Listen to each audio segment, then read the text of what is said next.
Welcome to Behind the Book. It's time now for Behind the Book, hosted by Tess Thompson and Karen McQuestion, two authors with a passion for books, no filters, and limitless curiosity. Join them now to find out the real story behind your favorite books and authors. And now, Behind the Book.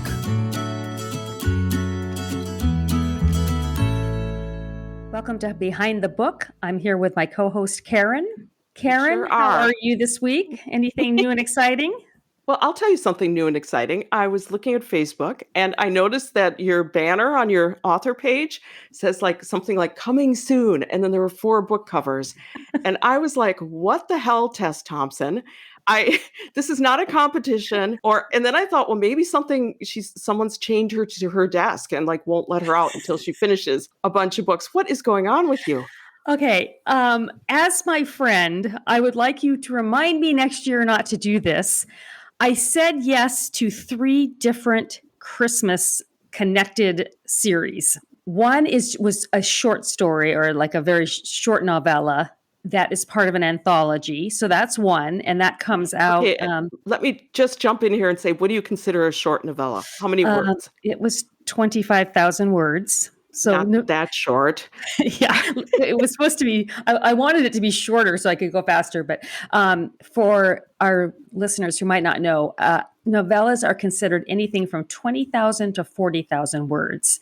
Anything below 20 is considered a short. And then obviously novels, anything above. So I had committed to that. So I had to finish that one this summer. And then I was part of a connected series last year called The Soul Sisters of Cedar Mountain Lodge. And my fellow writers decided they wanted to write a sequel to theirs. And so, of course, I couldn't be left out because you know how I am, FOMO. Mm-hmm. So I signed up to do that. And then I also am doing a connected series with some of my hockey romance friends. And we didn't really do hockey books so much. The characters some of them are hockey players, but mostly we just wanted to do kind of like a small town, snow, mountain type of series. It's kind of fun and sweet. And they write much more on the steamy side than I do, because I'm kind of more the clean and wholesome, but we sort of met in the middle. And then my other book is The Problem Child, the book that will never end. I'm still working on that one. It's due in 2 days to the editor. And it's the 4th of my Emerson Pass historical series. And that one just, it seemed like a great idea. I had some time in my schedule after finishing all the Christmas books. I thought, I can get this one done. And it's practically killed me. So remind me next year not to take part in connected series, number 1. And number 2, to maybe slow the pace down a little bit. Do you have a problem saying no when your friends have really fun things they're doing? You don't want to miss not out. Be part of it, or no, totally. Fear of missing out. Yeah, I'm a fear. I have that completely. And I'm like, well, what? Well, they're going to have all this fun without me, and I don't want to be left out. Or it's, hey, this, as in the Soul Sisters, the series did pretty well. And I'm like, well, maybe there's opportunity there for another book. And so, yeah, but I've got to say no more in all areas of my life because I just get myself way too busy. See, I think we're completely opposite that way because I think my antisocial nature has served me well. People are starting to ask me things and I'm saying no before they're even done. I'm like, yeah, no, I don't know. I'm not really a team player, which is, I guess, the same thing as saying I don't need extra stuff. I can only deal with my own stuff.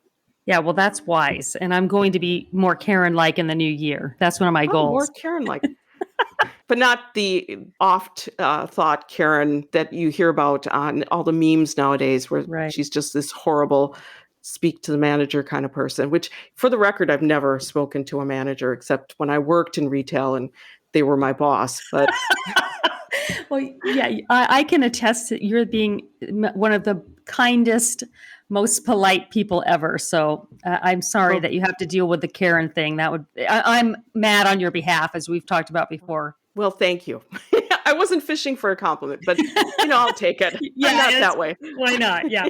Well, is there anything you've been working on or to share? Yeah, I've been revising, which is not my favorite thing. I kind of feel like when you play Jenga, like if you pull one thing out and move it, the whole thing's going to come unraveled. So I have to proceed with caution. What I'm finding is if you have something and you want it to have little twists and turns, you can't give away too much too soon. And yet you can't really seem like you're withholding things from the reader.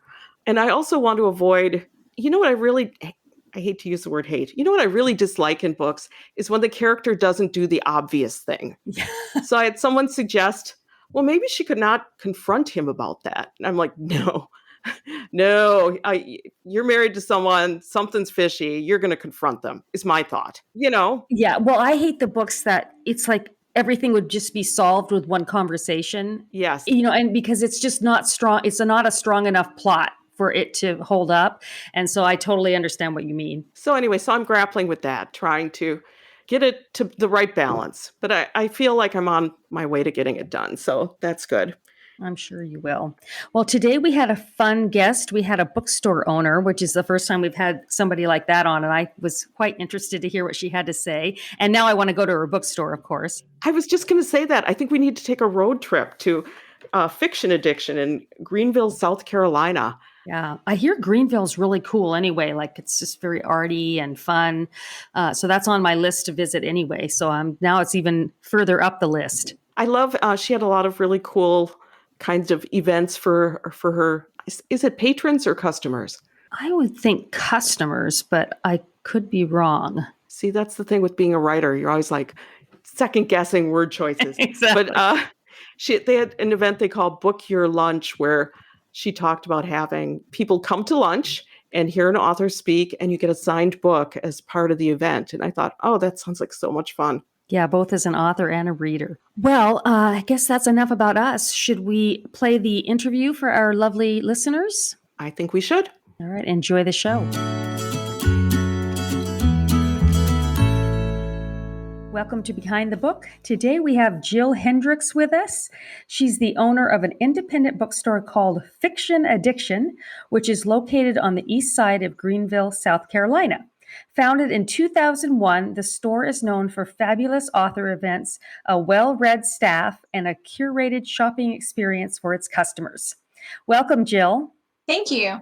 I'm glad to be here. We are so excited to talk with you. We've heard a lot about your bookstore, and if I ever get to Greenville, I can't wait to visit. But tell us a little bit more about your background and how you came to own a bookstore. Sure. I grew up in Greenville. I went to school in Connecticut, and then I worked in New York City. I started in publishing, and then I worked for some internet startups. And that kind of got me bitten with the startup bug, and I wanted to have my own business. And having been a lifelong reader, a bookstore seemed like a perfect fit, but it would have been really expensive to do it in New York City. So my mom talked me into coming back to Greenville and starting the store there. I think your mom might have had another reason for wanting you to come back. I don't know. She'll have to come visit me in New York and go to Broadway and all of that. You made it alluring. She just made her own decision about that.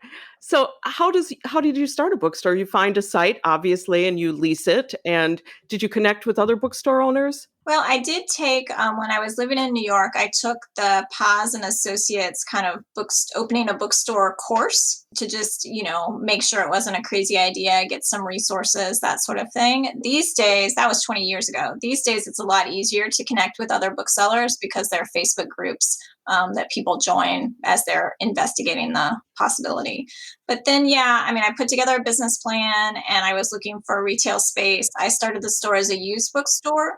So then there was also getting some starting inventory. I donated my entire book collection to the store, almost all of it. I was like, I can't decide what to keep or not to keep. That was too hard of a decision. So it was either all or nothing. I was checking out your website before this interview, and you have one of the best bookstore websites I've ever seen. Oh, well, thank you. And you do have a quote on your website that says, and let's see if I can read this correctly, every so often, the perfect book at the perfect time generates a wonderful aha moment when something crystallizes in your life and you'll never be the same. I loved that. Tell us a little bit more about how you came to this realization and why you feel so passionate about passing this kind of epiphany on to your patrons? Sure. So, I redid my website fairly recently based on the Donald Miller book, Building a Story Brand. And that had me thinking about what it is that bookstores really provide to people. And, that's where I came up with that idea of the transformative experience. But, when you look back on my life, I mean, I've been a reader since I was like 3, like before I even had memories. My mom said I was reading. So I don't know what that first book was that did that for me. But, I started by reading fiction. And with fiction, I think that aha is when you see yourself in a book and you no longer feel alone, like that you thought you were weird and that it was just you. And then you see that in a story and you connect, and you feel like you're in community.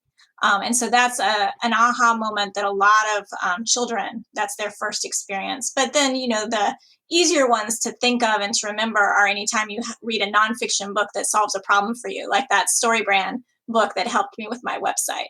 I mean, any of those, like where you come across an idea that you've never thought of before and it changes everything.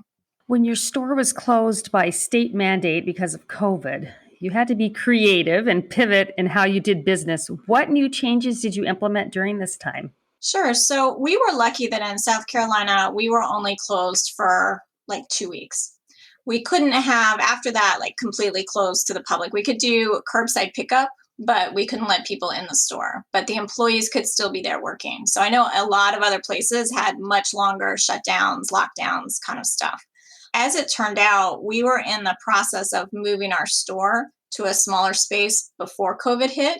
And the timing just was miraculous in that we moved our store 3 doors down in the shopping center within that 2-week period that we were closed. So we got everything moved, straightened back up. I mean, the main difference was we had to do it ourselves, whereas, otherwise customers would have helped us move. But the main thing we did right after we moved the store is we realized we're a very event-driven store and that just wasn't going to be possible even once we reopened because you still had social distancing requirements and now we were in a much smaller space. So we pivoted very quickly to virtual events and did a lot of virtual events. What do you wish people knew about your business, about running a bookstore? I think the thing that people don't realize is how very tight the margins are just in the industry in general. And if you think about it, the price is printed on the book. So you don't have a lot of room there. And as things happen, if you're in an area where rent is skyrocketing, like in some of the cities before COVID, or now you have labor shortages and payroll is an expense that might be increasing, like anything like that really puts pressure on your margins. So I was just yesterday and today at this like 2-day virtual, summit of how we can, think through new bookstore models, how we can reinvent bookstores, because there's a lot of pressure there. I mean, someone basically said it's institutionalized poverty, and that's not really, what we need to be supporting. So that's what I wish people would understand about bookstores. What's your favorite part of owning Fiction Addiction?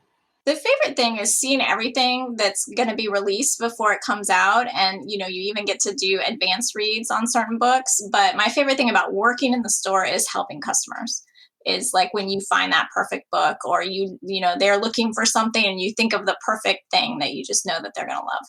And then do customers sometimes come back and let you know how Yeah, well you did? We have on some of our favorites, we have like a money back guarantee. And anytime I'm kind of talking somebody into something, I don't want them to feel like, compelled, like, or to be unhappy with it. So it's like, if we didn't get it right, bring it back. We'll have another discussion. We'll like hone in on exactly what it is that you like. Well, that's fun. I have a book. The main character is a bookstore owner, and my whole thing is that she susses people out when they come in, like what kind of reader will they be, and all that sort of thing. So I based her on you, a real life bookstore owners. Yeah, it's true. You really have to like get the customer into conversation. Sometimes if they won't talk to you, then you have to kind of surreptitiously look at what they're, what books they're fondling, like what they seem attracted to, before you make some recommendations. But usually if you can tell me 3 or 4 books that you've read and really loved, I can kind of triangulate in. So what's your process in general for stocking the store? Well, how much time do we have today? So publishers do these electronic catalogs now that there's this company called Edelweiss. And so we log in there and our sales reps will have put notes and markups in the catalogs. And I can create some filters. So I have a filter where I do that first draft of the catalog because an individual catalog might have 1,000 books in it, and I'm going through 15 of those catalogs 3 times a year. So it's a lot of inventory to go through. So I have this initial filter. And then the catalog is linked to my point of sale system. So the reps will put in comparable books. So if it's a series, they'll put the author's previous book in there. And I can see my sales track record there. So of course that's helping me. The rep notes are helping me. Sometimes they have special terms and promotions. That's helping me. And I'll do an initial filter, initial buy based on all of that information. But there's sometimes where you just have to read the book first before you can decide. So we do iterative buying where, in that rep appointment, I'll say, these are the ones I know I want, but I need some more information on these. Are you doing advanced copies? Can I get, a copy to read? And then we wait for the staff to give us some feedback. That's fascinating. I love that your staff is so involved in curating the books. That's really neat. So we often hear it's better to shop local, but some people aren't aware of all the benefits of doing so. Would you mind elaborating on why patronizing local businesses is so important? Well, I think COVID has kind of opened everyone's eyes to what happens if, local business goes away, or if, you're not going anywhere and you're just shopping online in your house, which a lot of people did for 2 years. And how has that made you feel? Are you happier to not have that community, to not have that interaction with people? And so people are very social creatures. And it's not just having, that personal interaction, which is important, but when you shop local, the money stays in your community. So you're supporting all of your neighbors, everything that you like to support, schools, with anything with public tax money, schools, libraries, other services. Whereas if you're shopping with a chain or with online with somebody that's, out of state, that money is going to stay where that company is, where their headquarters are.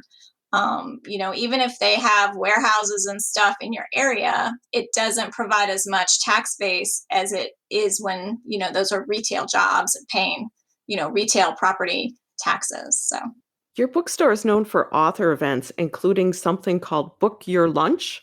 Can you tell us about it?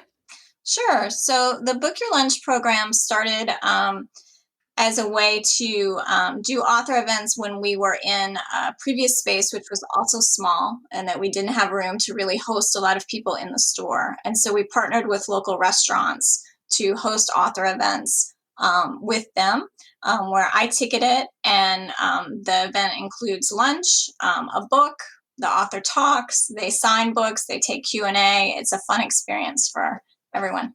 I want to go to that, both as an author and a reader and a foodie. Speaking of events, you've hosted a large number of author events, including Nicholas Sparks, who was a guest of the bookstore 5 times. How did you land such a big name, and how do you prepare for what has to be an enormous turnout? So there's a lot of serendipity involved with that event. Nicholas Sparks was living in a suburb of Greenville when he wrote his first book, The Notebook. And he was very good friends with the owner of the previous longtime independent in Greenville called The Open Book. And so he did events with them every single year. And then, unfortunately, they closed. And when I heard that, we had lots of customers saying, who's going to bring in Nicholas Sparks? What, I've seen him every year, whatever. So, we reached out through the process to the publisher and put a proposal in and just crossed our fingers, and we were lucky enough to get him. I've heard he's a really nice man, a really good guy. He is really great with his fans. We say that, they'll be sparked. They'll come out, they'll waited hours in line to see him. And, it's a brief interaction. You get to say a few words, he signs your books, you take a picture, but they'll come out of that and they're just glowing. There's really something there like that with that interaction between the fans and the author. Did you ever have something funny or unexpected happen during an author event? We've had a lot. Probably the one that I remember the most, that was most terrifying, was right before one of our biggest Book Your Lunch events. It was the first time we hosted Dottie Frank, and we had sold out the country club. We had over 300 people planning to come. And the night before the event, there was a really bad thunderstorm. And I get to my store to pick up the books and load in to take them there. And only half of my lighting is working. And I'm like, oh, that's odd, but I can't deal with it right now. Like, we'll just have to function with half a store, right? And then I go to the event, and half of their electricity was off too. So like, they had food, but no air conditioning. And this is June in South Carolina, and they had no like microphone working. Like, and we're just sitting there brainstorming, using a megaphone or all sorts of weird things. And then luckily the power came right back on, right before the author arrived. Everything went fine, but I was a little, it's a little bit of a nightmare. Yeah, that would be very nerve-wracking. That reminds me of my old theater days when something always, would go wrong right before. But also on your website, you indicate that you're now offering publishing services for writers. How did that get started? And tell us a little bit more about that. Sure. So, self-publishing is a big phenomenon. And we would have authors come in, especially local authors who had self-published their book, and now they wanted us to stock it in the store. And I was feeling like I was very late in the process. So, any advice I had, it was way too late to give it. The book was already published. There was nothing much they could do, and we were just sometimes at cross purposes, because as a bookstore, I have to get a certain amount of margin. And if the author didn't leave enough margin when they were thinking about that to resell it through a bookstore, the economics just weren't working for us. And so I decided that I needed to be part of conversations earlier in the process. And that, if you're self-publishing, you're mostly marketing to people that you know and in your local area. A lot of people are doing that. They just want their book in their local bookstore. They want their, 100 plus person family friends to be able to buy the store, go to an event kind of thing.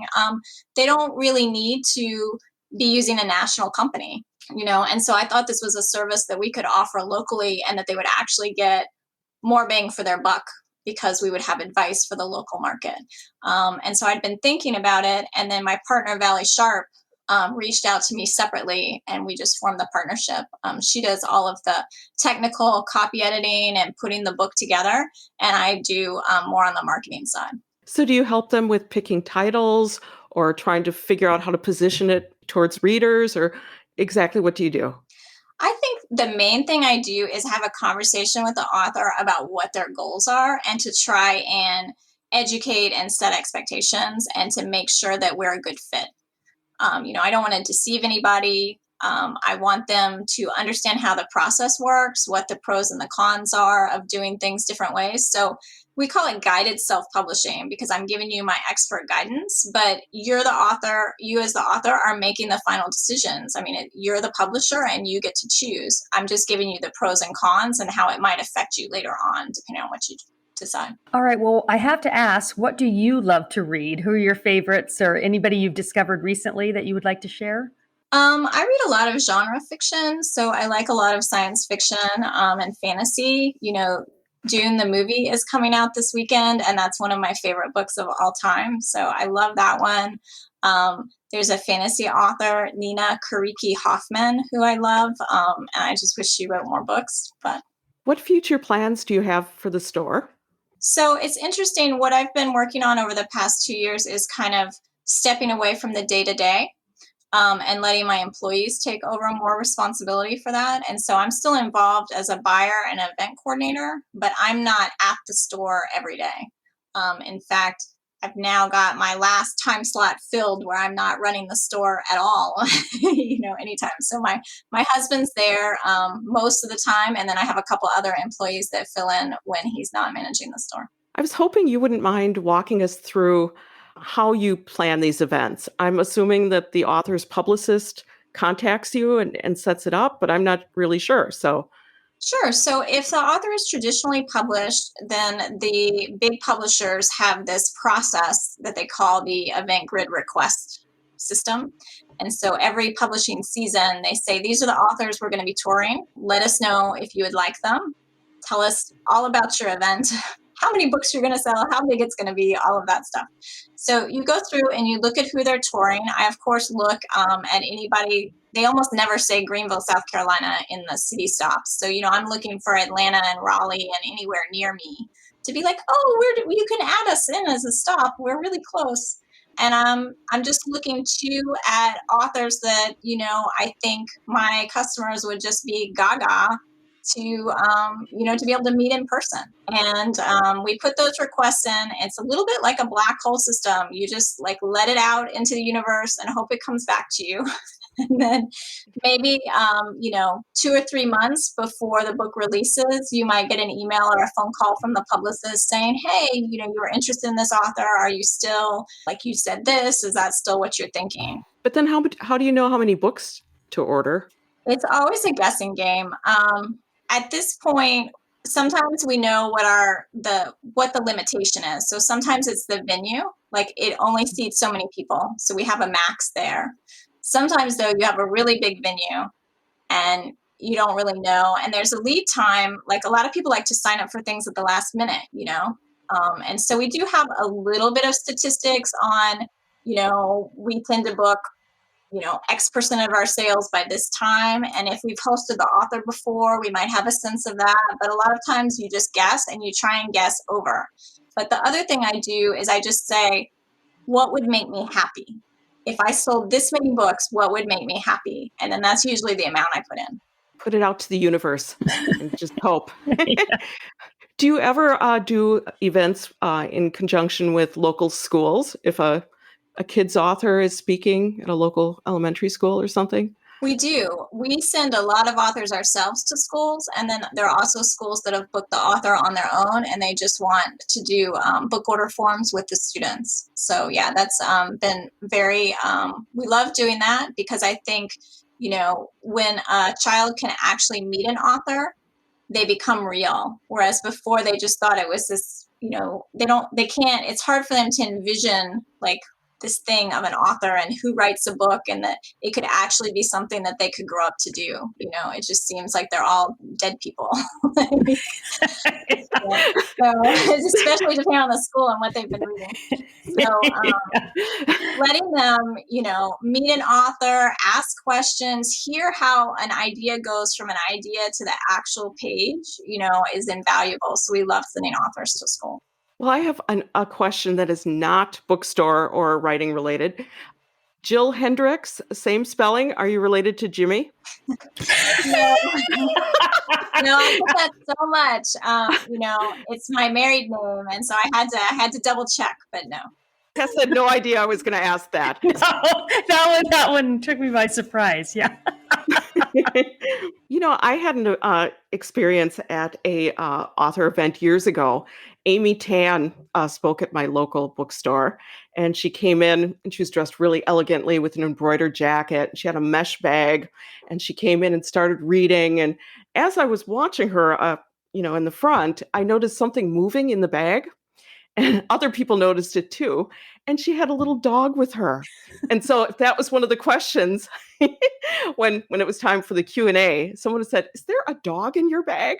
And she took it out, and it was the cutest darn thing ever. So have you ever had that happen, Jill, where someone brought a pet or something like that? Not at an author event, but I did have a young girl walk into my store with her parents, and I thought she had a stuffed animal under her arm. And it was a chicken, a real live chicken. No. Yes, so I have a picture of this chicken in my store, and then it moved, and I was like, "Whoa!" Is that a thing in where you live? In South Carolina? Her parents ran an animal rescue thing, so I think it was particular to her, not there. No, I have heard that chickens are now becoming pets. It's like a new thing. At least out here it is. And I have a picture of a good family friend. Her little girl has their pet chicken in her arms. So yeah, I don't know. It's on the rise. I don't know. I guess that would be a vegetarian family. It would be hard with a pet chicken. Oh, All But right. yeah, that's the weirdest pet story. I mean, these days people tend to bring dogs and stuff into the store and ask if it's okay, and we don't mind as long as no other customer minds. But How much sharing do you do with other bookstore owners? Do you kind of compare notes with what kinds of things they're doing and seeing what works for you? yeah, definitely. That's one of the things that new people to the industry are always overwhelmed by is how generous, booksellers are with each other, especially like when it's not in your local area. If you're talking to somebody a couple states over, like people will share everything and they'll be like, steal this idea, like, I don't care, kind of stuff. So even the Book Your Lunch program, that started from a store, Litchfield Books in Pawleys Island. I met the late owner at one of our book conferences, and he was giving a presentation about their program, and I asked him afterwards, I was like, do you mind if we copy the program? And he's like, do whatever you want, just call it something else. Like, because theirs was called A Movable Feast. So that's where I came up with Book Your Lunch. I think we've come to the end of our questions. Is there anything else you'd like to tell us, Jill? Just that, we are still doing occasionally virtual events, and we're happy to ship signed books all over the country.